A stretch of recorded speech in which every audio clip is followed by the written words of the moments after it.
dance. Here we go. That's it. Yeah, we're all in this together and we're having fun. We're here to spread the love of God to everyone. Gonna get a little crazy, yeah, a little wild. Here we go now, come give it a try. Move it to the left now. Move it to the right. Find someone you don't know and give them a high five. Stomp your feet louder. Yeah, you guys are doing awesome. Wave your hands up high. Come on. Find somebody else now and give them a high five. Let's go.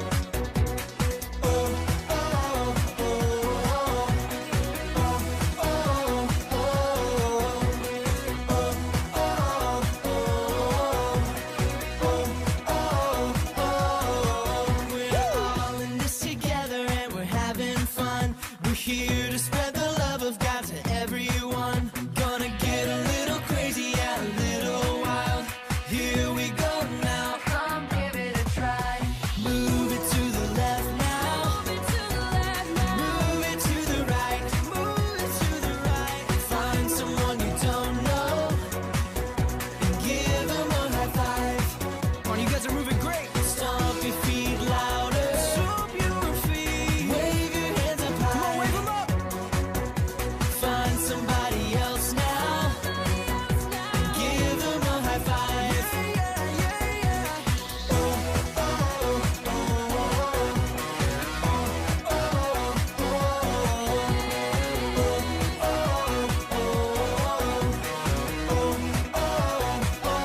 Come on, one more time. Move it to the left now. Move it to the right. Find someone you don't know and give them a high five. Stomp your feet louder. Wave your hands up high. Wave your hands up high. Find somebody else now and give them a high five.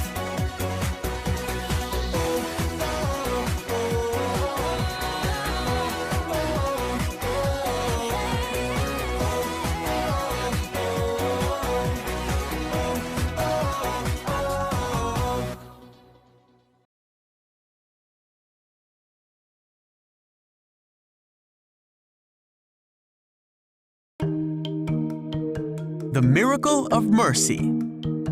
David and Saul. This is David. Hey! David was a shepherd who lived in Israel. David was chosen by God to be the next king of Israel when he was just a boy. But David had to wait a very long time until that promise would come true because there was another king of Israel named Saul. Saul was strong and tall and looked like everything a king should be. But Saul did not follow God like he was supposed to, and for that reason, God chose to take the kingdom from Saul's family and give it to David's. David became a great warrior, and everyone in the kingdom loved David.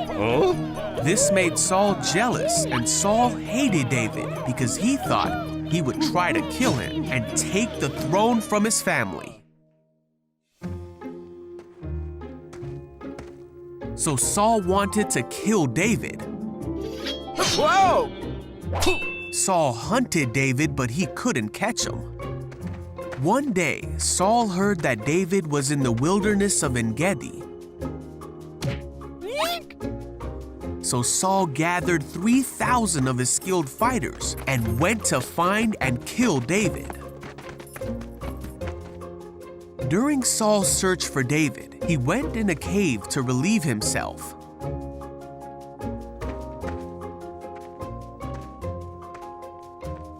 Well, this very cave was the one where David and his men were hiding. And when David's men saw that Saul was unaware that David was there and unable to defend himself, they said, "Now's your chance, David. This is God telling you that he will give you your enemy to do with as you wish." So David crept forward and cut off a piece of Saul's robe. But then David began to think that it was not right for him to take Saul's life. For no matter how much hardship and difficulty Saul had caused him, it was still not right for him to hurt the one who God had placed over Israel. So David told his men to back off, and he did not let them kill King Saul.